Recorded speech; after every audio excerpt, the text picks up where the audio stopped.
Okay, now it's recorded. Now I will share the link for us for the Facebook.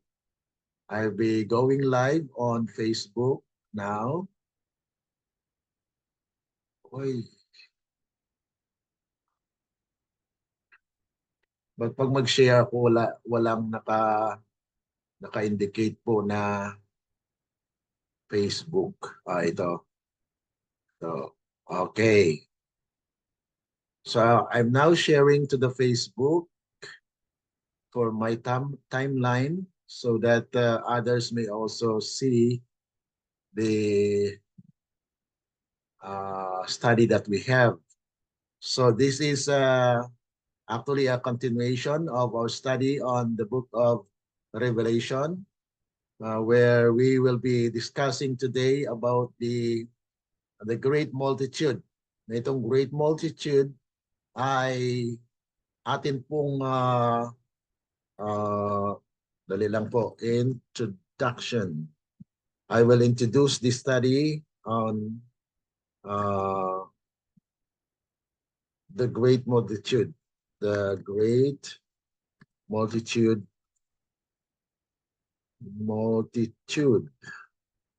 of Revelation 7 verse 9. So, okay, introduction. This is an introduction. The unfolding of the book of Revelation in chapter 7, which we will differentiate. Atin pong pag-aralan at tiyakin na tayo po ay nag-aaral ng banal na kasulatan na tugma po doon sa nasusulat. Ano po? At based on the inspiration na kung saan ay itong pangalawang grupo ng mga maliligtas in these last days will be identified. No? Okay. Now it's going to live in our Facebook. And for those who are continuing to study and following our studies online, we are welcoming you. We are happy to have you today as we continue on with our study. So now it's on live in my timeline. So ang sino mang maka-open po ng ating Facebook account sa FB ay nandito po tayo upang ipagpatuloy po yung pag-aaral dito sa Revelation chapter 7 verse 9. Okay? So, okay. Dali lang po.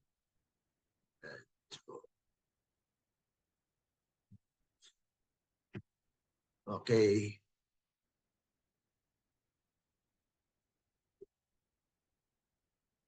Okay, makita po ba mga kapatid yung aking presentation, ang slide? Okay, the great multitude, who are they? So yan po yung ating pag-aralan ngayon, ano? And the purpose of this study is to unlock the mystery concerning the subject of the great multitude, their relationship to us as Seventh-day Adventists, and if we will be numbered among them. Okay, so sino po ito, mga kapatid? Kung tayo ba ay kabilang sa kanila or ibang grupo tayo. Okay? Dahil mayroon pong nagtuturo na kung hindi ka sa Seventh-day Adventist, halimbawa, Seventh-day Adventist ka na. Kung hindi ka mapabilang sa 144,000, sabi po nila, ay pwede na sa great multitude. Ang tanong mga kapatid, maaari po ba yon? Yun po yung ating sagutin. Ano?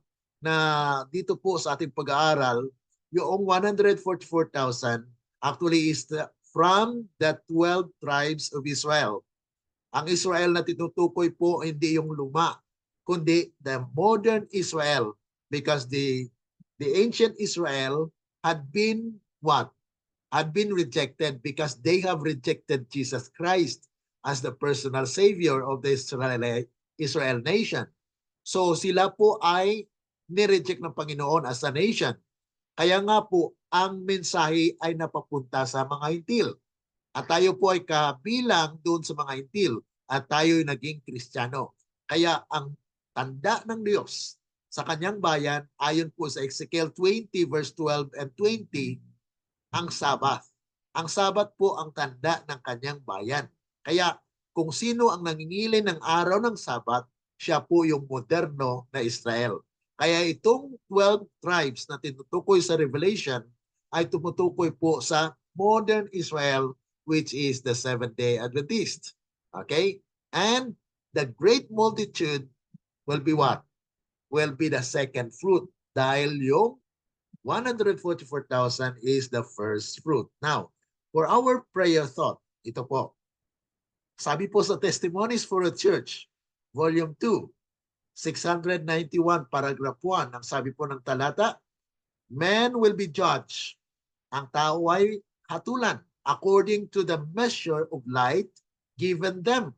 So hatulan po tayo sa pamagitan po ng sa pamantayan na kung ano po ang tinanggap mong liwanag. Okay? Kung gaano kabigat po yun na liwanag at iyong tinanggihan, you will be condemned. But if you actually a part of your relationship, kasi nagkaroon ka ng relasyon kay Kristo. Kung nagkaroon ka ng relasyon kay Kristo, then you can do the commandments of God. Dahil hindi natin po kaya yon, ano? None will be, sabi rito, none will be accountable for their darkness. Kung hindi mo alam, kwan ka po ba? Guilty ka ba doon? No. You are not guilty of things that you don't know. Ibig sabihin mga kapatid, God will put you into the light. Ang Diyos po ay hanguin ka mula sa kadiliman patungo sa liwanag. Okay? And their errors, if the light has not been brought to them, they have not sinned in not accepting what has not been given them. Okay? So kung hindi binigay sa iyo, bakit hatulan ka? Di po ba? So ibig sabihin, kung binigay sa iyo yung liwanag at hindi mo tinanggap, mga kapatid, yun po yung pana. Kasi you need to receive. Okay? Bukas ka. Okay? Sabi pa po rito, all will be tested before Jesus leaves his position in the most holy place. The probation of all closes when the pleading for sinners is ended and the garments of vengeance are put on. So kung matapos na po yung investigative judgment, una for the dead and for the living. Yan po yung nais ng Panginoon na maunawaan natin na may judgment for the living as well. Na yung judgment for the living, mga kapatid, ay mag-umpisa po yan saan? Sa Church of God. 1 Peter 4:17, that the house of God will be the first to feel the judgment of the Lord. So kung sino ang binigyan niya po ng liwanag, yan po ang unang hatulan. Kaya po ay maganda po tayo, no? So ang buhay natin dapat habang may buhay, tayo po ay may provision. Mayroon pa pong pagkakataon na tayo po ay tumanggap ng kanyang biyaya, ang kaligtasan. Tayo po ay manalangin. Dakila at mabagit po naming Ama na nasa langit ka sa muli, sa mga oras na ito, kami po ay nagpapailanlang ng aming samot siling sa inyo, nagpapasalamat na ang liwanag po ay pagkaloob niyo po sa amin upang kung dumating po ito sa amin, ay ito po ang maging batayan ng inyong paghukom. Nawa kami, Panginoon, ay matagpuan na tumanggap dahil alam namin, Panginoon, ang aming likas ay hindi po kami makatanggap ng mga bagay na espiritual dahil kami laman. Ngunit salamat, Panginoon, sa Espiritu Santo na ito ay nagbubukas sa aming mga puso upang aming maalaman, maging marunong kami sa kaligtasan, Panginoon. Kaya tulungan kami, Panginoon, na lubos namin maunawaan ang mga mensahe sa mga oras na ito. Dahil ito po ang mga mensahe na kalimitan ay tinatanggihan ng kahit na ng inyong iglesia. Kaya tulungan po kami ng aming mga kapatiran din po ay bukas ang kanilang puso. Buksan niyo po at mangusap kayo sa kanila upang sila rin po ay kabahagi sa mga taong tatanggap ng kapangyarihan upang sila ay magtagumpay. Salamat, Panginoon, sa inyong pagbigay sa amin ng lahat ng kabutihan at pagpadana sa amin ng kaligtasan na ito ay mula lamang sa inyo. Kaya aming dinadalangin at pinasalamatan dahil lamang po sa matamis na pangalan ng aming Panginoong Jesus. Amen. Okay. So dito po tayo mga kapatid. Basahin po natin yung talata. Ano po? Dito po sa Revelation. Revelation chapter 7 verse 9. Ano pong sabi ng talata? After this I beheld. So dito pa lang mga kapatid ay maipaliwanag natin mayroong nangyari. Okay? Mayroong inihayag sa verses 1 to 8 na after this, ibig sabihin yun po ay nauna. Okay? At ngayon ay mayroon pong kasunod na pinakita. And I beheld, and lo, a great multitude which no man could number, of all nations and kindreds and people and tongues, stood before the throne and before the Lamb, clothed with white robes and palms in their hands. Ang tanong dito mga kapatid, ito po bang great multitude ay magkapariyo doon sa unang pinakita? Dahil actually ang sinabi po doon sa verses 1 to 8 ay narinig. Okay? Narinig ni John ang number. Okay? Na kung saan ay he actually heard the number 144,000. At saan sila nanggaling? They are from the 12 tribes of Israel. Now, ikumpara po natin dito sa great multitude.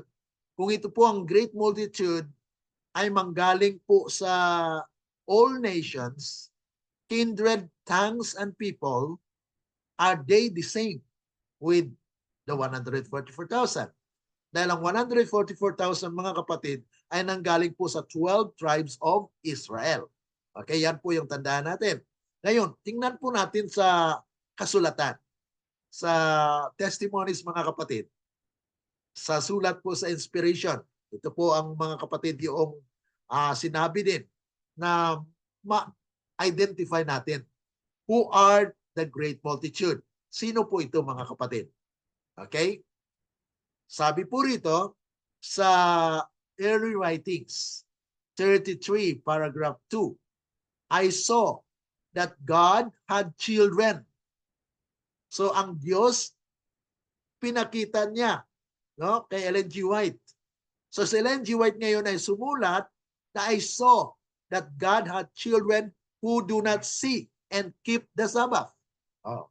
So ibig sabihin mga kapatid, may mga anak ang Diyos na hindi pa nila nakita ang liwanag patungkol sa araw ng Sabbath. Okay, yan po yung sinasabi ni Ellen G. White. They have not rejected the light upon it. Hindi po nila nire-reject yan dahil hindi pa nga pinapakita nga po eh. Hindi pa binigay sa kanila ang liwanag. Ibig sabihin, ang Diyos ang magbibigay sa kanila. Ano po? So klaro po yan mga kapatid. Dahil sabi rito, I saw that God had children. Alam ng Diyos ang kanyang mga anak. So God is actually keeping them na kung saan ay darating ang kanilang panahon. They have not rejected the light upon it. And at the commencement of the time of trouble. So dito po ang keynote, ano? Na magkaroon pa po ng time of trouble. Kailan po ito? Okay.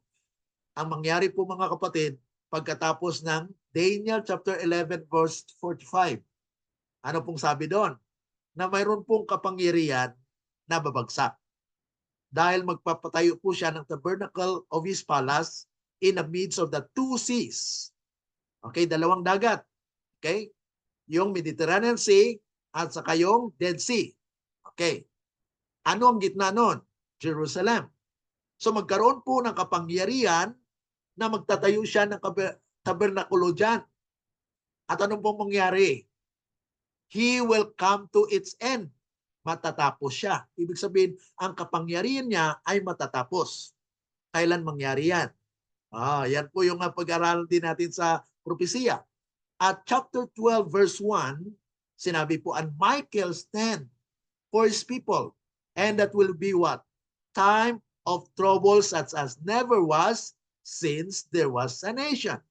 So, in the time of trouble, mga kapatid, mayroong ililigtas ang Diyos na bayan. Okay? Sabi po rito, and at the commencement of the time of trouble, we were filled with the Holy Ghost. So God's people at the time. At binanggit po mga kapatid na 144,000 na first fruit. So sila po ang bubuhusan ng banal na Espiritu ng Diyos. We were filled with the Holy Ghost and we went forth and proclaimed the Sabbath more fully. Ang tanong mga kapatid, bakit sinabi ni Ellen G. White, we? We were filled. Ibig sabihin mga kapatid, Ellen G. White expected that she will be with the 144,000. Dahil under the third angel's message mga kapatid, sila'y bubuhayin ng Diyos. Sa chapter 12 verse 2. Ano pong sabi doon? And there will be resurrection of the wicked and the righteous. So yan po yung sinasabi natin na sinasabi sa Biblia na special resurrection. Nakasama po yung righteous and the wicked. The wicked one are to see the glory of God because they have actually first talagang tinusok nilang puso ng ating Panginoon sa kanilang pag-reject ng mensahe. So there is actually a special resurrection and the righteous will be what? They are actually under the third angel's message. Saan po mababasa yan? Testimonies for a Church, Volume 7, page 17, paragraph 4. Kaya may mababasa po tayo na many will rest in their graves. But when in the kingdom, the call comes, they will take the work once more. So they will be filled with the Holy Ghost and went forth and proclaimed the Sabbath more fully. So therefore, mga kapatid, yung mga children of God who does not see and keep the Sabbath at that time, when God's people will be poured out with the Holy Spirit, that will be a loud cry. Okay? Now, ito pa po mga kapatid. Sabi po rito sa, okay, bago po itong talatang ito, ay ito po yung basahin natin. Ayan. Sabi po rito na mayroon pong numbered. Okay, ibig sabihin na mayroon pong grupo na galing sa iba't ibang mga nasyon. Ito po. Sa Spirit of Prophecy, Council to Teachers. Okay? Very precious to God is His work in the earth.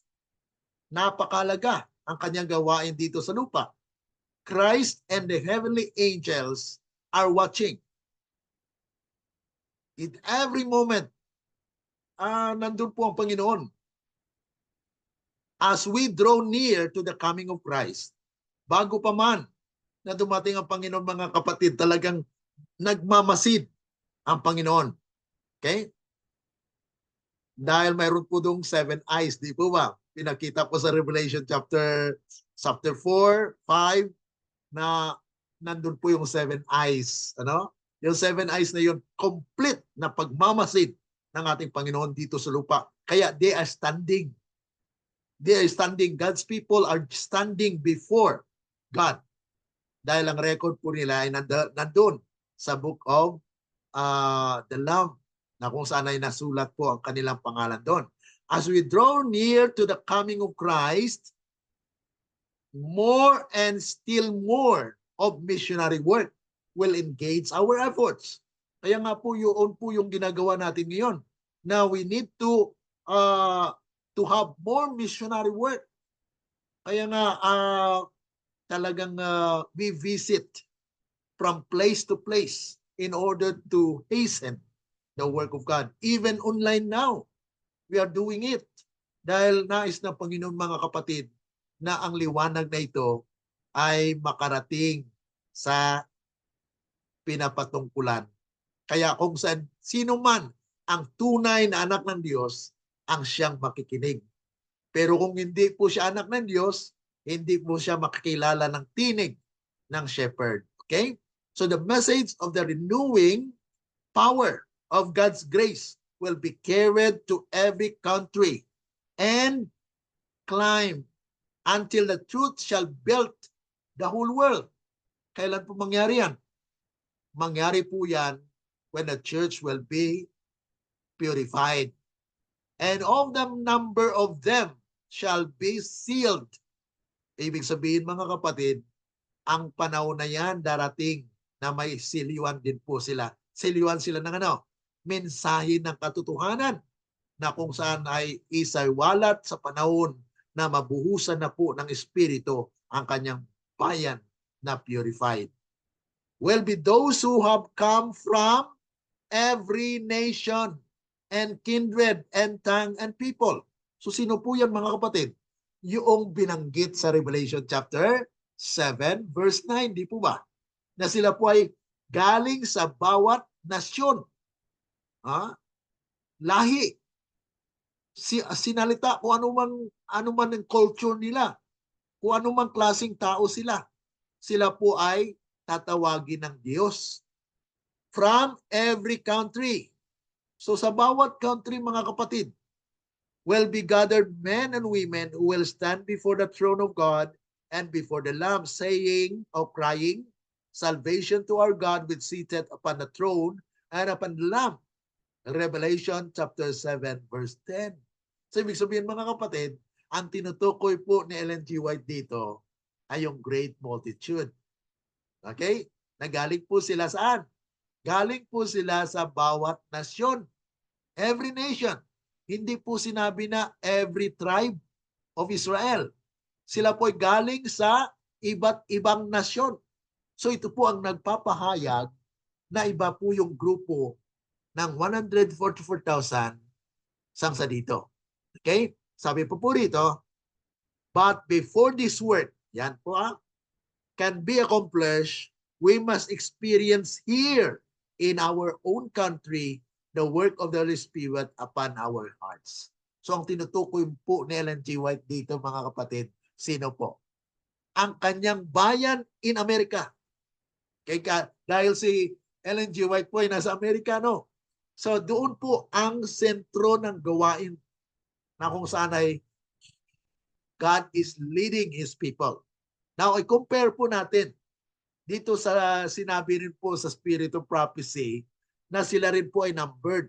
Kasi sabi dito mga kapatid ay numbered of them shall be sealed. Will be those who will come from every nation.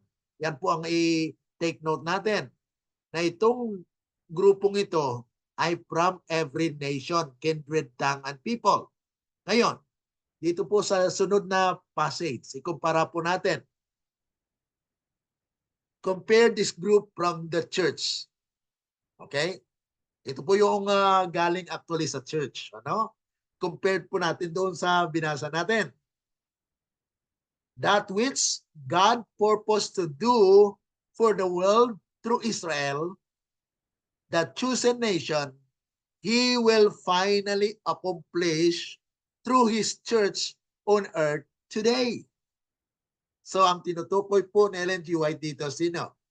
Walang iba, kundi ang Seventh-day Adventist. That our church is the church of God today.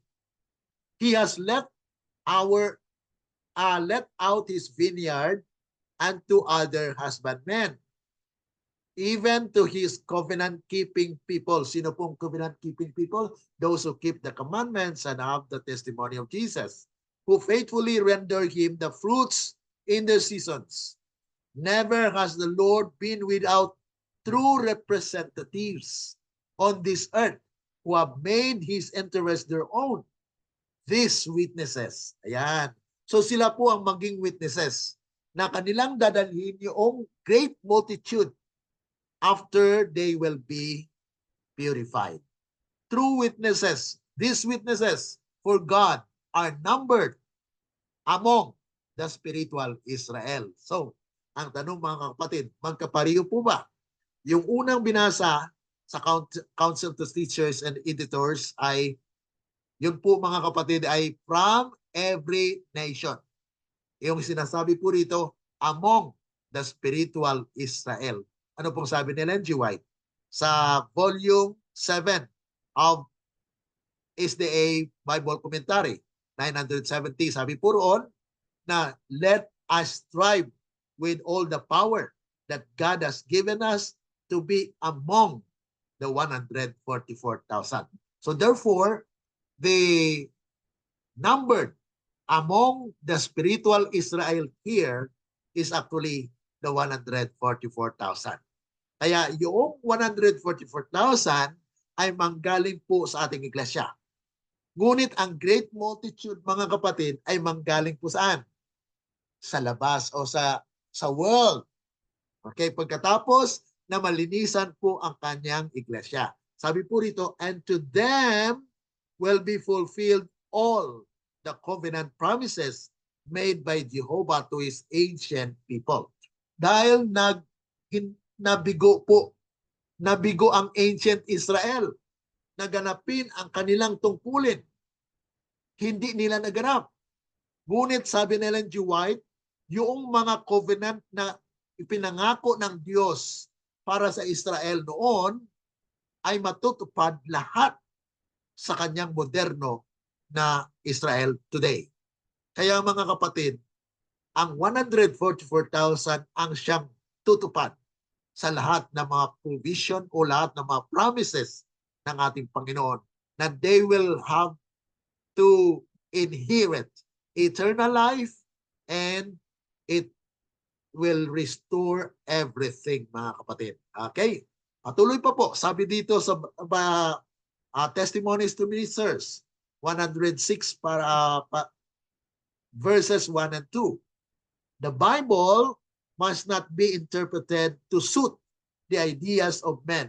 Ito po ang karamihan actually, mga kapatid, nasabi nila ay kukunti yata ang 144,000. Isahin na lang natin. Okay? 144,000 daw at saka great multitude, isang grupo lang. Mga kapatid, yan po ang deception ng kaaway. Bakit? Dahil ayaw ni Satanas, ayaw ng kaaway na malinis muna ang iglesia. Kaya hadlangan niya po yan. Kaya marami po ang magsasabi, mali ang inyong turo. Sabihin pa nila, turo ni Satanas yan. Pero mga kapatid, ano pong binabasa natin? Salita ng Diyos. Na kung saan ay sabi rito, the Bible must not be interpreted to suit the ideas of men, however long they have been held these ideas to be true. Kahit gaano pa yan katagal, yung sinasabi po nila ng 144,000 po at saka great multitude ay isa lang.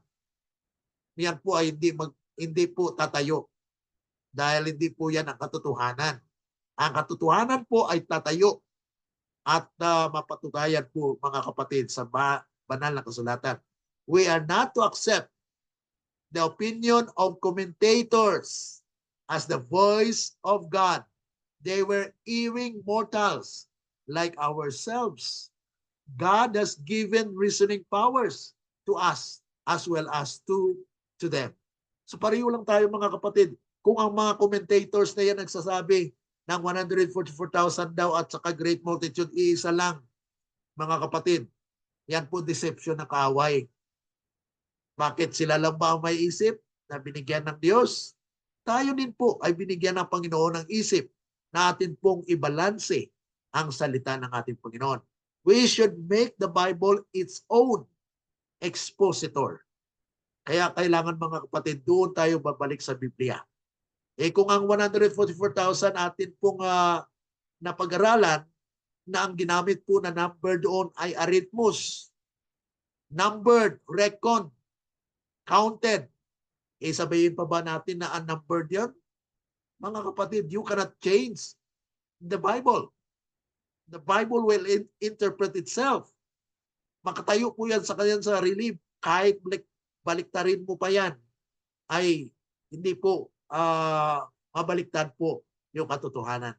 The truth is infallible. Yan po ang sinasabi natin. Ang katotohanan po ay infallible po yan. Kung katotohanan po yan, talagang katotohanan yan, hindi mababago. Kahit marami pang mga mali ang ituturo ng tao, ang tatayo pa rin dyan. Kahit kaunti ang tumatayo dyan, ang katotohanan ay mananatiling nakatayo. But beware, ito po yung warning lang. Beware of rejecting that which is truth. That great danger with our people has been of depending upon men and making flesh their arm. Those who have not been in the habit of researching the Bible for themselves will what? Will be deceived, mga kapatid. Sila po ay masisilo ng kaaway dahil may mga katotohanan po, mga kapatid, na precious yung salita ng Panginoon na pinagkaloob niya po sa atin. Sabi pa po rito, isa pong Bible text na nagsasabi din po tungkol doon sa paglilinis sa bayan ng Diyos na was misinterpreted. Bakit po? Dahil itong talata na ito sa verse 15 ng Isaiah 66 ay sinasabi daw po na second coming. Yan po yung misunderstanding na pag binasa po nila, for behold, the Lord will come. Pag sinabi lang come, mga kapatid, kinoconclude na kaagad na second coming daw po. Pero ano po ito? Patungkol po saan ito? Tingnan po natin. Will come with fire and with his chariots like a whirlwind to render his anger with fury and his rebuke with flames of fire. Now, basahin po natin yung clue kung ito po ba ay second coming. Okay, tingnan po natin. For by fire and by sword will the Lord plead with all flesh, and the slain of the Lord shall be many. So, ito pong pagdating ng Panginoon na ito, I will plead to all flesh.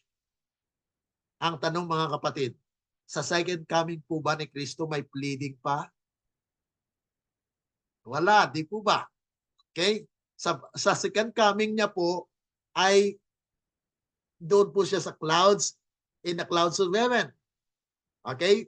1 Thessalonians chapter 4 verse 16 and 17. Now he will be in the clouds of heaven. And the saints will be what? Will be caught up to heaven and meet in the air. And they will travel to consummate the 1,000 years vacation. So yan po yung gawain ang gagawin sa panahon ng second coming. Pero itong coming with fire, literal po ba ito, mga kapatid? Okay?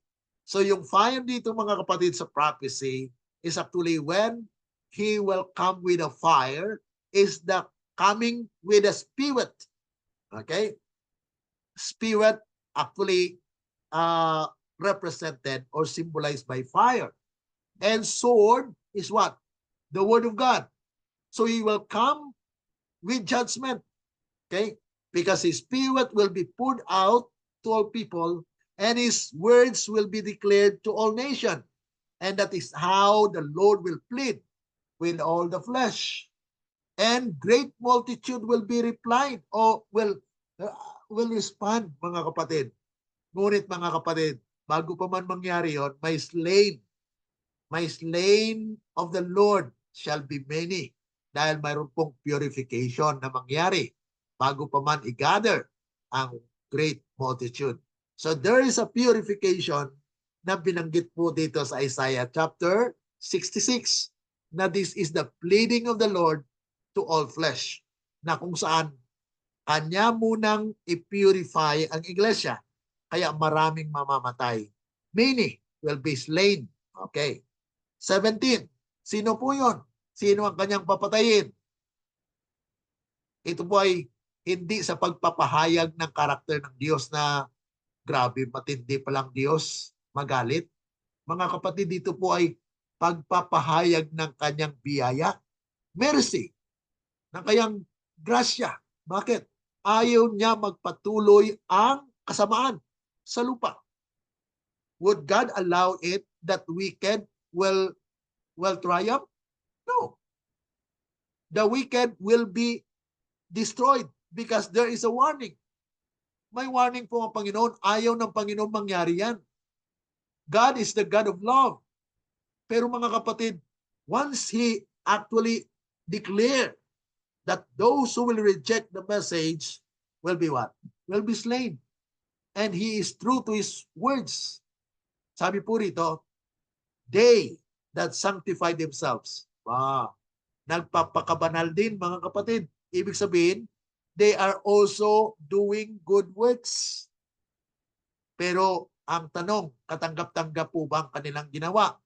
Nasabi nila, they sanctify themselves and purify themselves in a garden behind one tree.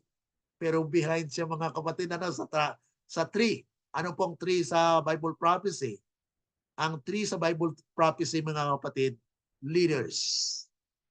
So ibig sabihin, itong mga nagsasanctify ng kanilang sarili, mga followers, mga church members, they just follow their pastors. In the midst, eating swine flesh. Oh.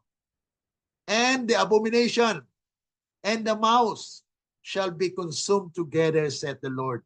Kaya mga kapatid, mayroon pong pag-purify sa iglesia. For I know their works. Ayan, familiar po sa atin ano? Revelation chapter 3 verse 14. I know their works, the Laodicean. Alam ng Diyos ang kanilang ginagawa. And their thoughts, it shall come that I will gather all nations. Oh. So ibig sabihin mga kapatid, may gathering pa. Ito, kung ang sinasabi po rito ay second coming po, wala nang gathering from all nation. No? Kung na po yung mga kapatid, caught up in heaven na yun for vacation. I will gather all nations and tongue, and they shall come and see my glory. So they will see the glory of God. Why? Because God will establish the kingdom of glory. The kingdom of glory, when? In Revelation 18, 1 to 4. The earth will be lightened with God's glory. Why? Because there will be an evangelistic effort during that time. Na kung saan a great multitude ang tutugon sa mensahe. Na they are from every nation, kindred, tongue, and people, that they will be gathered. At alam niyo mga kapatid, ay hindi po siya mabilang. Ano po ang gagawin ng Diyos sa mga na-purify niya po? Verse 19, ito po. And I will set a sign among them. Mayroon pong tanda, pagsisilyo. And we will send those that escape of them unto nations. Okay. Mayroon pong na-escape. Escape from what? Escape from Ezekiel 9. Dahil may slaughter po sa church. Yun pong pinag-aralan natin last week. Ano? Na there is actually a purification of the church. Na kung saan ay ang Ezekiel 9 ay matutupad literally. Because God will purify the church, and those who will be escaped from that slaughter will be sent unto nation, Tarsus, Pool, and Lud that draw the bow, Tubal, and Javan, and to the isles afar off, that have not heard my fame, neither have seen my glory, and they shall declare my glory among the Gentiles. Kita niyo mga kapatid? So yung verse 15, the coming of the Lord there is what? Is not visible. Coming as a thief. Hindi po ba yung coming as a thief, hindi mo alam kung dumating na? So hindi mo nakita. So its coming is invisible. But the second coming is visible, audible. Bakit? There will be trumpets that will sound that Jesus is coming. At lahat ng mata ay makakita. Revelation 1:7. Kaya ang second coming ni Kristo, mga kapatid, is visible. Pero ang sinasabi dito sa Isaiah chapter 66:15, hindi po yan second coming. That is the coming into judgment. God will come to His temple suddenly. Yan po ang sinabi din sa Malakay, ano? Malakay 3 and 4. Nandun po yung mga kapatid sa prophecy. Kaya dapat po natin pag-aralan, ano po? At 20, ano pong gawin ng nag-escape? They will preach. At ano po? They will declare the glory of God among the Gentiles. At saan dadalhin? And they shall bring all your brethren for an offering unto the Lord out of all nations, upon horses, and in chariots, in litters, and upon mules, and upon swift beasts, to my holy mountain Jerusalem, said the Lord, as the children of Israel bring an offering in a clean vessel into the house of the Lord. Kaya mga kapatid, klaro na itong pagdating ni Kristo, hindi po yung second coming, kundi coming in judgment, invisible. Di natin makita sa pamagitan sa ano? Okay, ito po mga kapatid, yung coming po niya, mayroon po siyang representative. Okay? Ano pong representative niya? Nung umalis po si Kristo, di po ba nagpangako po siya? Nangako po siya sa mga disipulo, natala po sa John 16 verse 13. Ano po sabi sa John 16:13? Howbeit, when the Spirit comes, He will guide you into all truth. Kaya ang sino mang hindi guided sa katotohanan, mga kapatid, will not be the one that will lead God's people in the last days. Those only who are guided by the Spirit of the Lord will be the one that will be sealed. Sila po ay silyuhan ng katotohanan. Because it was promised that when you are sealed by the Spirit of truth, you will not die. Mabasa natin, mga kapatid, yan, yung sealed with the promise of the Holy Spirit, Ephesians chapter 1 verse 13, at saka Ephesians chapter 4 verse 30, na don't grieve the Holy Spirit, because if you grieve the Holy Spirit, ay mga kapatid, napakasaklap po yan. Dahil mapatawad ka kung i-reject mo si Christ. Pero pag i-reject mo yung Espiritu, mga kapatid, walang kapatawaran. Bakit? Ang gawain po ng banal na Espiritu ay to guide you to Christ. Okay? So may pag-asa pa. Because God will bring you into light, that you will be away from darkness. So yun po, mga kapatid, ng Diyos po ang magdadala sa iyo. So God is the one that will make it possible, mga kapatid. Kaya ito po ay pure gospel. Hindi po aka-aka. Bakit? Siya pong nagpadala ng mensahe. So, we are just talking about the message that He bring, na pinakita niya po at pinabasa sa atin.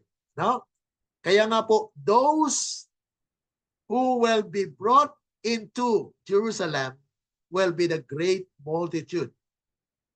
At alam natin, mga kapatid, sa Revelation chapter 14, 1-4, na ang 144,000 were living as the first fruit. How about the great multitude? The great multitude also, mga kapatid, ay living saints. Hindi rin po sila mamamatay. Because during that time, mga kapatid, wala nang martir. God will cause the church to be triumphant. Maging triumphant na po yung iglesia noon dahil wala na pong makasalanan sa kanila. Kaya all of them will be living saints. They are the second fruit. Ito po sabi po sa Revelation 14:4, ang tinutukoy po dito mga kapatid ay 144,000. Ano po? These are they which were defiled, not defiled with women, for they are virgins. These are they which follow the Lamb whithersoever he goeth. These were redeemed from among men, being the first fruits unto the Lamb and unto God and unto the Lamb. So mga kapatid, kung itong 144,000 ay first fruit, it necessitates that there is a second fruit. Kaya, lo, behold, I saw. So nakita, yung una narinig niya, yung 144,000 numbered. So that is a special group of people that will be sealed in a church. And now, there is a great multitude that no man could number. Hindi po siya mabilang. At ang ginamit doon mga kapatid sa word na great multitude, kung atin pong suriin sa kaniyang original na word, ay pulos oklos. Yung pulos oklos mga kapatid, throng of people. Number, hindi po siya makakuan, uncountable, unreckoned, unnumbered. Hindi ma-counted mga kapatid. Okay? So, siya po ang pangalawang bunga. Okay. Sabi po rito sa Great Controversy 648 and 649. These are they which follow the Lamb whithersoever he goeth. These having been translated from the earth, from among the living, are counted as the first fruits unto God and to the Lamb. So binabanggit mga kapatid that they are the first fruit. So kung sino po ang kasunod dyan, bagamat walang sinabi na second fruit, I understood as God permits, it necessitate that the next group of people from the world will be also the living saints. Hindi rin po sila mamamatay. Wala na pong mamamatay at that time because Christ will come as a king. Wow, hindi na paindulutan ng Panginoon mga kapatid na may mamamatay pa dyan.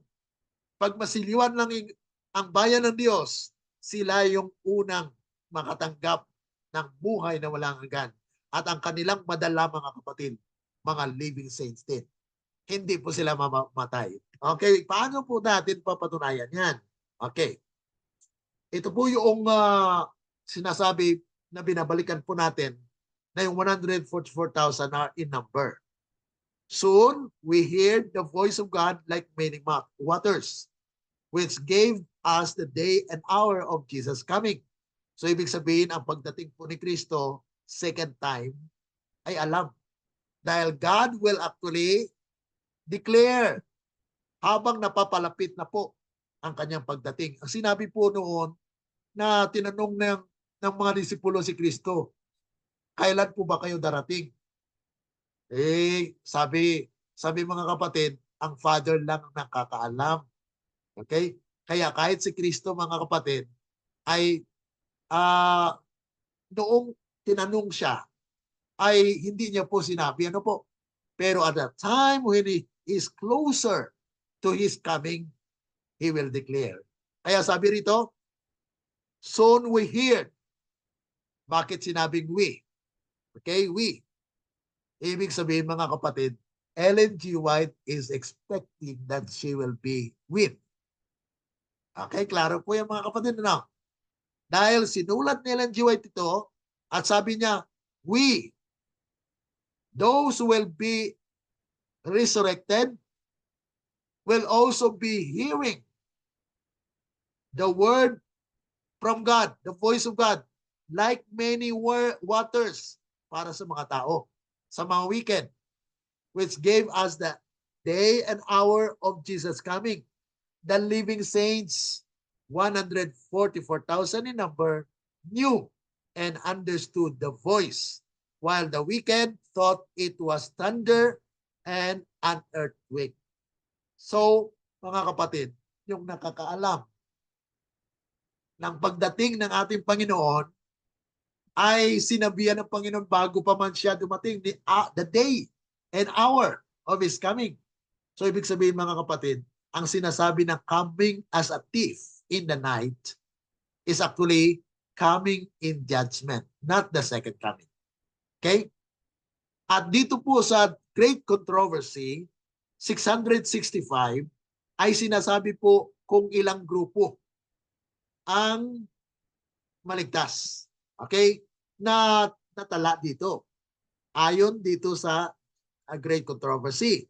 Una, nearest the throne are those who were once zealous in the cause of Satan, but who flocked as brands from the burning, have followed their Savior with deep and intense devotion. Walang iba yan mga kapatid, kundi yung 144,000. Why? Because they are in deep and intense devotion. Because they follow the Lamb wherever he goeth. Grabe rin po mga kapatid ang kanilang eksperyensya. Kaya makaranas ka ng matinding opposition, matinding persecution. Pero kayo po at tayo po, kung sino man po, dahil hindi pa po natin alam ano po, but we are just believing that God will show it in these last days. No? So ang una, the group nearer to the throne is the 144,000. Second, next are those perfected Christian characters in the midst of falsehood and infidelity. So ito po ang mga kapatid during the time of the Dark Ages na tumayo po sila hanggang sa Reformation. May mga tumayo po mga kapatid na in spite of the persecution, sila po ay tumayo. Ngunit sila po ay namatay. Di po ba? Mayroong namatay. Okay? Na mga natural death or na aksidente. It was not actually the nangyari na pinatay, kundi they actually live righteous life, but they have died. So, yan po yung pangalawa. Pangatlo po ay ito po yung those who honor the law of God when the Christian world declare it void. So during the Dark Ages po ay marami po talagang naniwala mga kapatid, ano? Pero namatay. Okay? Yung mga namatay sa katotohanan mga kapatid ay may pag-asa po yan. Pero iba rin po yung mga martyr. Okay? And the millions of all ages who were martyred for their faith. So yun po yung mga tatlo, no? And then, ano pa po mga kapatid? Mayroon pa po. And beyond is the great multitude which no man could number, of all nations and kindreds and people and tongues, before the throne and before the Lamb, clothed with white robes and palms in their hands. So ito po ay yung Revelation 7:9 na great multitude. They have run the race and reached the prize. The palm branch in their hands is a symbol of their triumph. Nagtagumpay sila. So ibig sabihin mga kapatid, they have not died. They triumph over death because death is a consequence of sin. But because they are triumphant, then they are living saints na hindi po sila namatay because they are clothed with what? Clothed with a white robe, emblem of spotless righteousness of Christ, which is now theirs. So, nandun po sa kanila yung katwiran ni Kristo na hindi na po sila mamamatay. So, the great multitude, mga kapatid, ay hindi po mamamatay because they are the second fruit of the first fruit which are living as well. So dalawa po ang grupo ng mga buhay na madatnan ni Kristo. Okay? The first fruit from the church and the second fruit from the world, that they will not also die, because during the loud cry, God will not allow anyone to be killed. Okay? Bagamat mayroon pong pagbabatya, may death decree sa Sunday law, di po ba? Pero God's people will be protected during that time. Okay?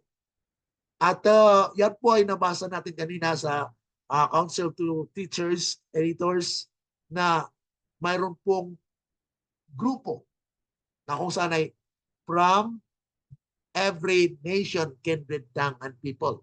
Na kung saan ay they will be numbered. Sabi rito, of the number of them that shall be sealed with those who come from every nation, kindred, and tongue, and people. So salvation will be given to the world, mga kapatid. Kaya hayaan na muna natin sila dyan. Okay? Ang gawain ngayon ng church, mga kapatid, sa loob. Okay? So we are pleading in the name of Jesus. Dahil sabi doon sa Isaiah 66 kanina, na God will plead with all the flesh because He comes suddenly to the temple. That is judgment. He will come to judge His people and no other people on earth. It's the Seventh-day Adventist. So God will purify the church. And when the church will be purified, mga kapatid, then He will come to claim His own and have a vacation for 1,000 years. Okay? So yun po ang napakagandang mensahe na nais ng Panginoon na malaman po ng ating iglesia, na ang church ay maging instrumento ng Diyos para iligtas ang karamihan sa sanglibutan. Sa ngayon, mga kapatid, ang gawain po ay sa loob. Sa church, why we are giving this message? Not for the outside, but for the Seventh-day Adventists, because we are God's people, and He is sending this message in order for us to be purified, that we will follow the Lamb wheresoever He goeth. Kung ano pong sabi niya, kung ano pong salita niya, yun po ang maging laman po ng ating buhay, na it will transform our lives into His righteousness. Yan po yung Christ, our righteousness. Kaya napakaganda, mga kapatid, kung atin lubusang maunawaan ang mensahe na wala tayong kakayanan. Tayo po ay mahina. Hindi natin kaya para sa ating kaligtasan. Ang makakaya lamang nito, mga kapatid, upang tayo masigurado sa kaligtasan natin, ay ang Diyos na nangusap at manahan sa atin, na kung siya'y manahan sa atin, then we are counted righteous before His presence. And even in the judgment, we will be counted as Christ, our righteousness, put in us, na pinagkaloob po yan sa atin. Na, yes, may magagawa po tayo bilang tao, ano? Kasi sabi nga, cooperation. Yung cooperation, mga kapatid, you are actually the host. Okay? Kayo po, ako, ay created being. At wala po akong kakayanan. Kaya, I want God that will operate in me. So, cooperation. So, there is actually a host and the power that God will put in you, that we may be a living, okay, living soul in Christian life, na katanggap-tanggap tayo sa Panginoon. Dahil tayo nga po ay patay sa kasalanan. So ang pag-asa po ay matanggap natin ang liwanag ng kanyang salita. Yun po yung truth. Yung truth po, yun ang mag-sanctify sa atin. Hindi po tayo. Okay? John 17:17, sanctify them by the truth. Thy word is truth. Kaya ang ating pagpapabanal ay hindi dahil sa atin nagawa yon, kundi sa nagawa ng Diyos sa ating mga buhay, na tayo ay willing as well.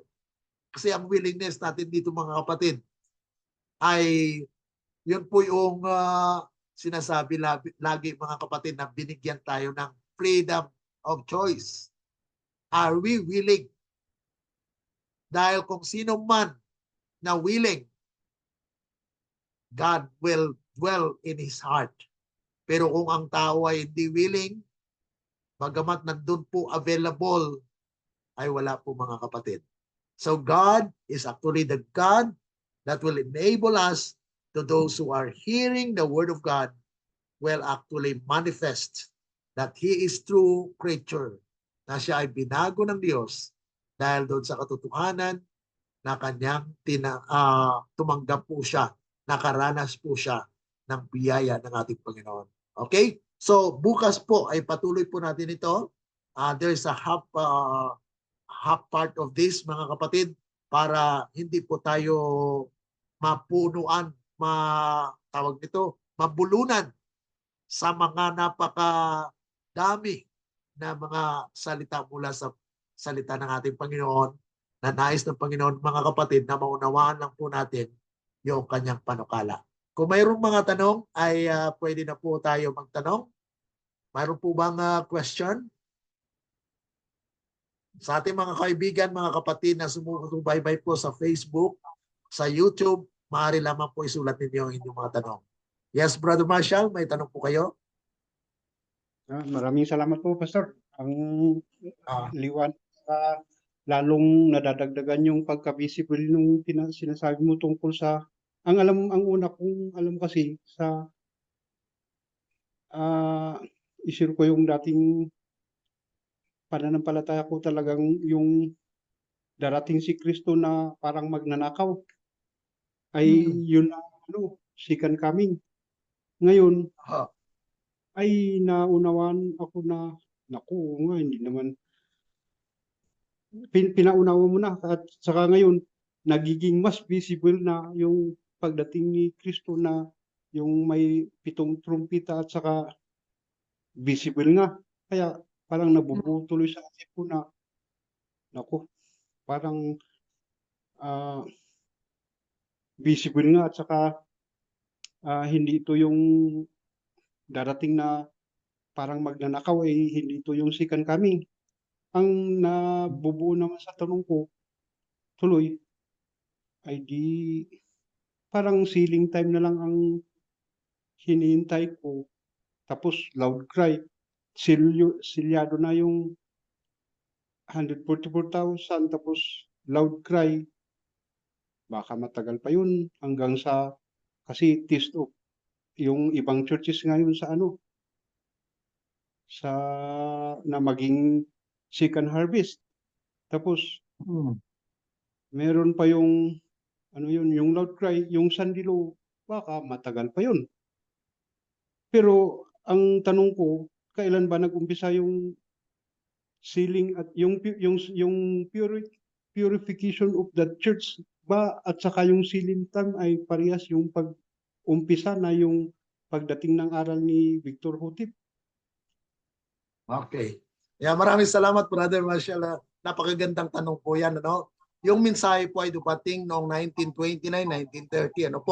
So ang mensahe ay nandyan na. So ibig sabihin, habang may nabubuhay pa ngayon mga kapatid, mula noong 1930, nag-umpisa yung judgment, okay? Pero judgment message po yun.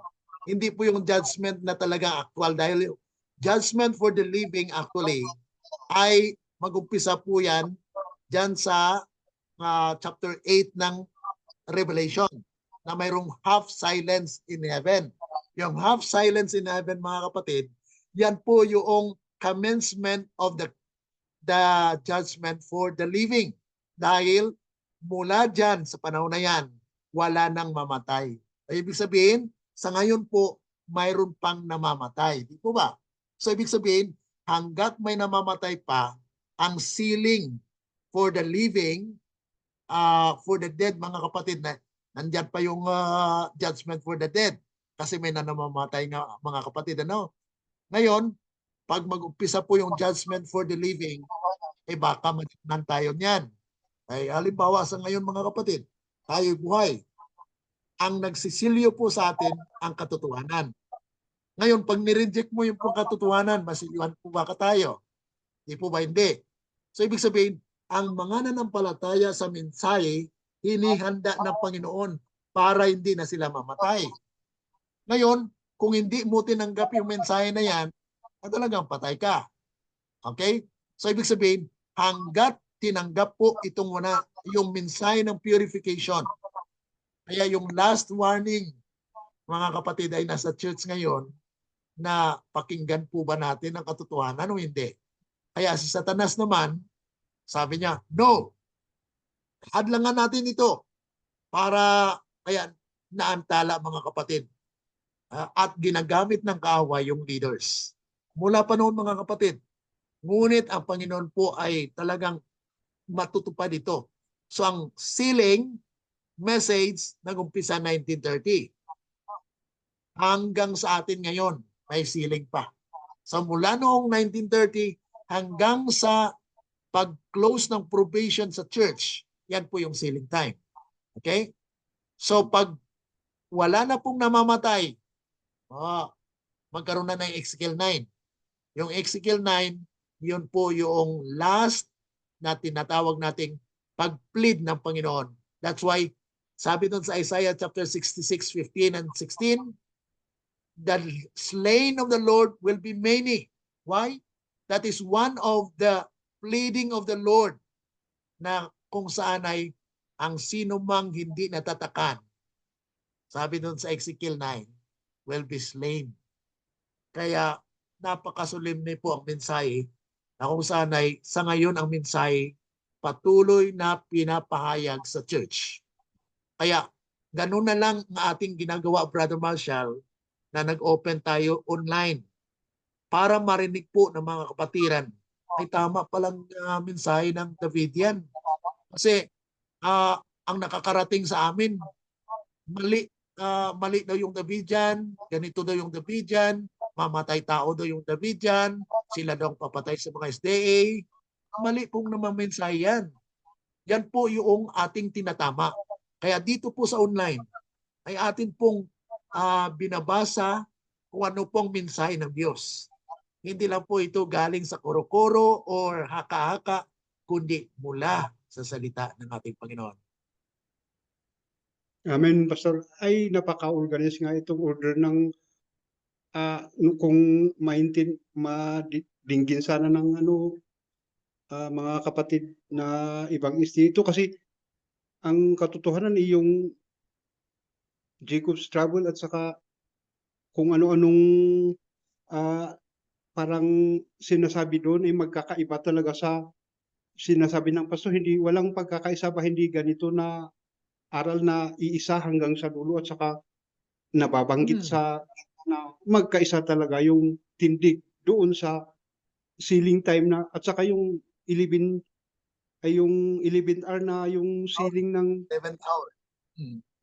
11 hour na sealing ng 144,000 o yung 144,000 na hindi na sila yung nagsasign cry. Ang ganda kung mapakinggan at saka yun lang parang na ano siya sa isip ko na pagkatapos ng sealing ng 144,000 yung nagsasign cry na doon sa 11th hour ay parang although nabubuo sa isip ko hindi kaya 20 years bago matapos na yung sealing o kailan pa kaya o hindi kaya kasama ako. Malapit na lang, Brother Marshall, dahil hindi po natin alam na sabi po sa inspiration, God will hasten the work. It will be rapidly done. Sa ngayon mga Brother Marshall, nakikita natin na parang wala. Pero mga kapatid, wag po tayo magbahala kasi may mga taong nasa loob ng iglesia na naniniwala pero they are not going out. Ibig sabihin, They are just keeping it in. Nandyan sa kanilang loob. Pero nandun sila sa church. So pagdating ng panahon mga kapatid, dahil nakikita na rin natin yung prophecy fulfilling. Ang Sunday law is coming. So kung ang Sunday law po ang mag-execute na po yan, ibig sabihin na siliwan na. Pero hindi natin alam kung sino. Kaya dapat maging aware tayo, Brother Marshall. Kasi pag sabihin natin, baka malayo pa. So ano kaya pa ngayon? Palangan-langan ka pa ba? Na okay, baka malayo pa yan. Sige lang, kwan lang muna tayo. Yan po ay deception na kaaway din. Ang atin pong miniminsay, kaya open ito on air kasi may mga taong nakikinig na ang Diyos ang nangungusap sa kanila. Hindi natin sila kilala. Ngayon, siliwan sila ng Diyos dahil naniwala sila.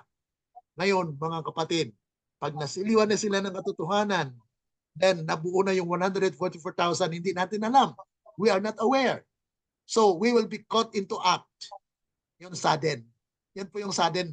Na kung saan ay makot in the act tayo, ay tapos na pala. Ay sayang. Sana naging matapat pa ako. Lalo dahil napalapit yung pagtatapos ng pagsisilyo, pero hindi natin alam kung kailan matatapos. Kaya suddenly come into the temple dahil hindi natin alam na nabuo na pala ang 144,000 at tayo ay na caught in the act, nabigla tayo, nasadin tayo, tapos na ang kaligtasan natin. Wala na. Kasi sinayang mo ang buhay na ipinagkaloob ni Kristo sa iyo at nagpalanganangan ka pa, balik-balik ka pa sa iyong buhay, sa sarili mo, hindi ka naniniwala sa Diyos na siya ang gagawa sa iyo. Kaya, sige, pabalik-balik lang yung ating kasalanan at doon, mga kapatid, tapos na ang ating kasaysayan. Na kung saan we are caught into the act na hindi nabago ang ating buhay. Okay? Klaro po ba, Brother Marshall? No? Habol po muna, Pastor, yung perfection ng yung righteousness by faith na perfection ng masilyado ay perfect na ba sila nung na cross of provision at saka silyado na sila o mayroon pang pangalawang stages ng perfection na yung glorification o ano yun na kasi yung isang ano na bubo sa isipan ko parang kahit close of provision ay parang lumalabas na perfection na perfect na yung mga nasilyado na Okay. kaya Okay, tama po yan, Brother Marshall. Pag nag-close na po yung probation, ang bayan ng Diyos ay perfect na. Ibig sabihin, sa ngayon mga kapatid, mayroon pa tayong, we are still striving with all the power that God has given us. Ngayon, pag nasiliwan na po tayo, naniniwala tayo dyan, at napamuhay natin sa pamagitan ng kapangyarihan ng Diyos, then we are sealed at perfect in our stage. Kasi may mga stages po tayo na sa buhay natin na kung saan ay ang Diyos ay nagpaparanas sa atin. Pinaparanas po sa atin yung transformation of our character. Ang perfection po na binabanggit dito ay functional. Functional, ibig sabihin, kung anong katotohanan na iyong tinanggap at pinamuhay mo. Yan po, perfect ka in that stage. Yan po ang tinatawag na perfection. Kasi wala po tayong tinatawag na absolute perfection. Yung absolute perfection ay sa Diyos lang. Okay? Ang atin pong kalagayan, we are striving with all the power that God provides. Ngayon, kung ang Diyos ang nag-provide ng kapangyarihan para magtagumpay ka, then you are perfect in that point of time. At kung namatay ka, you are perfect. Yan po yung kalagayan natin. Ngayon, kung madatnan po tayo na mag-close na yung probation at namuhay tayo hindi sang-ayon sa liwanag na ating natanggap, then our probation for life eternal is cut off. Pero, kung nadatnan nag-close ang probation, ipinamuhay natin sa tulong ng Diyos ang kanyang katwiran ay nasa atin, then we no longer sin against God because we are Okay. counted perfect. Okay? Salamat, So yan po maraming yung salamat. ating inaasahan. Yan po ang Maraming inaasahan natin na mangyari. yung parang ano kinakatakutan talaga na parang darating na magnanakaw ay yung sealing time hanggang sa doon sa close of provision. Kaya kailangan talagang ano paniwalaan na malapit na Day malapit after na. day, Brother Marshall. Araw-araw. Kaya yung ginagawa mo, Brother Marshall, na araw-araw ka nakikinig ng mensahe, that's actually a process wherein our lives will be sanctified by the truth daily. Okay? Pero pagdating Ang nung purihin ng Panginoon. pagdating ng after ng sealing loud cry na ay alam kong visible na yun pala ang pagdating ng Panginoon. At saka kahit malayo ay alam kong ligtas na ang ano lang wala nang hindi na parang magnanakaw ang ano mo doon kasi visible at saka may 7 trumpeta pa na mensahe na iba na ang kalagayan ng mga tao doon pag silyado na kaya ang nakakatakot talaga na yung pagdating niya na parang magnanakaw itong sealing time hanggang doon sa close of Yes. provision na ito po Yan po ang solemne talaga yan, Brother Marshall, kasi ang nakataya dyan yung buhay natin. Kasi hindi natin alam eh. Hindi natin alam na dumating na pala ang Panginoon sa atin. Ang ibig sabihin ng pagdating ng Panginoon sa atin, sa pamagitan niya ng katotohanan. Ibig sabihin, sabi kasi ni Kristo, John 14:6, I am the way, the truth, and the life. So when the truth is presented to us and we reject it, then Christ has come to us by the truth. Kung nireject mo yan, nireject mo rin si Kristo. Yan po yung kalagayan actually sa spiritual na buhay. Okay? Mayroon pa po mga kapatid, Sister Susan, mayroon po kayong tanong or karagdagan or reaction? Yun po palang panahon natin ngayon ay ito po yung Christ is our righteousness. Yung katuwiran ni Lord sa personal na kalagayan. At yun, Yes po. yung pong magaganap na 3 groups na haharap sa Lord ay iniready na ng Panginoon at walang sinumang nakakaalam. Pero salamat po na yung silyo ng katotohanan, doon makikita yung tunay na katuwiran ng katotohanan na yun ay si Lord Jesus. Kaya Amen. ang kailangan talaga po pala ay marinig ito ng church. Yes Dahil po. kung walang magtuturo nito, ay paano sila makakaalam? Pero may kasagutan naman kung sinalita kayo kanina, salamat sa Lord na ang Diyos ang bahala sa lahat, siya ang gagawa. Pero kailangan pa rin ay malantad yung tunay na katotohanan.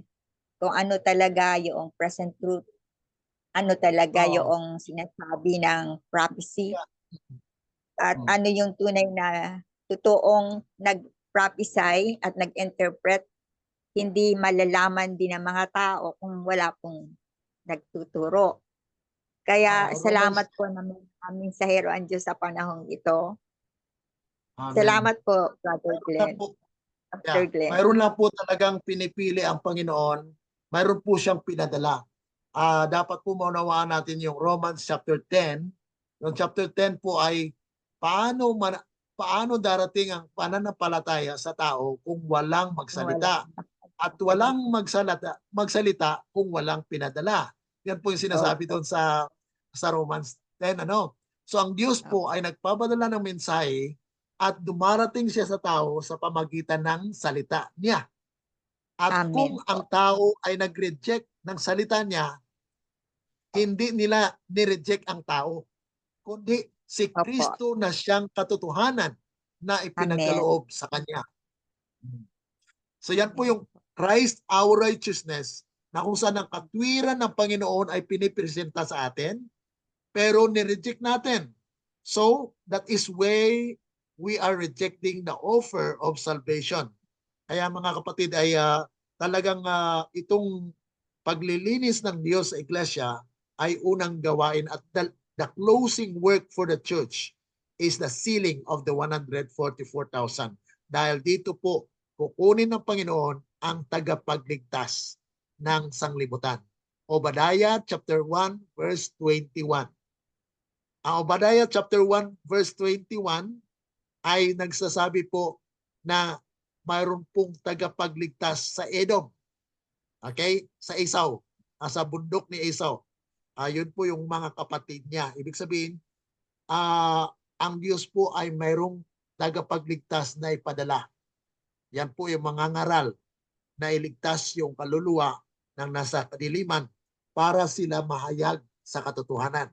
At yan po mga kapatid, when that happens, that His righteousness will be perfectly reproduced in His people, then the Lord will be glorified. Yan na po yung kingdom of glory. Na kung saan ang the earth will be lightened with God's glory. Revelation 18:1-4. The earth will be lightened with the glory of God. Kaya yan po ang paghanda na darating na si Kristo. When God's people will be glorified, Christ will come. Because sabi niya, Ephesians chapter 5 verse 27, that I may present to myself a glorious church without sprinkle, without blemish, without stain of sin. Wala nang dungis ang kanyang iglesia ng kanyang madatnan. Kaya wala nang mamatay during that time actually sa loud cry. Kasi ang great multitude, I will be like Enoch. Enoch did not die.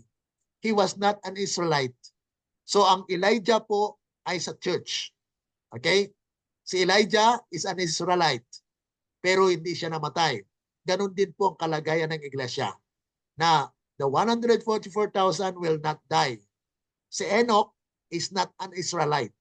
Ganon din po ang great multitude. They are from all nations. They are not Israelites. But yet God offered them that they will be a living sacrifice na buhay sila na hindi na mamamatay. So during the time, dalawa po ang hindi mamatay. 144,000 from the church and the great multitude from outside the church.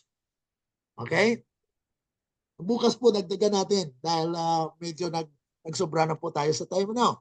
So maraming salamat po. Okay? Salamat po. Salamat po. Okay. So sa ating pag-close po ay tayo po ay maniklog sa pananalangin.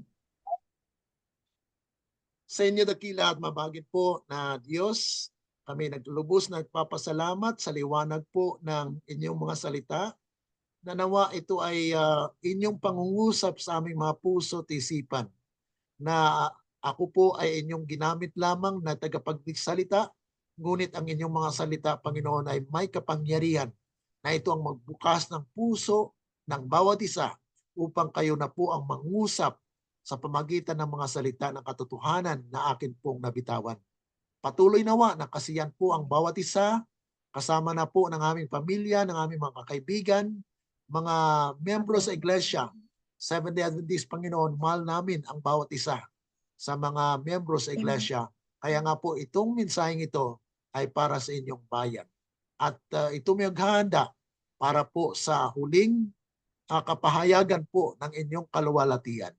Salamat, Panginoon, sa inyong pagtugon at amin pong dalhin ang inyong basbas sa ngalan ng aming Panginoong Jesus. Amen. Let the words of our mouth and the meditations of our hearts be acceptable unto thy sight, O Lord, our strength and our Redeemer. Amen. Amen po. God bless. Kain tayo. Maraming salamat po. God bless to all. Sa ating mga kaibigan dyan sa FB at saka YouTube, just write your questions kung may question po kayo at salamat by God's grace ay atin pong tugunin. Okay, bye-bye po. Bye-bye po. Salamat po. Salamat.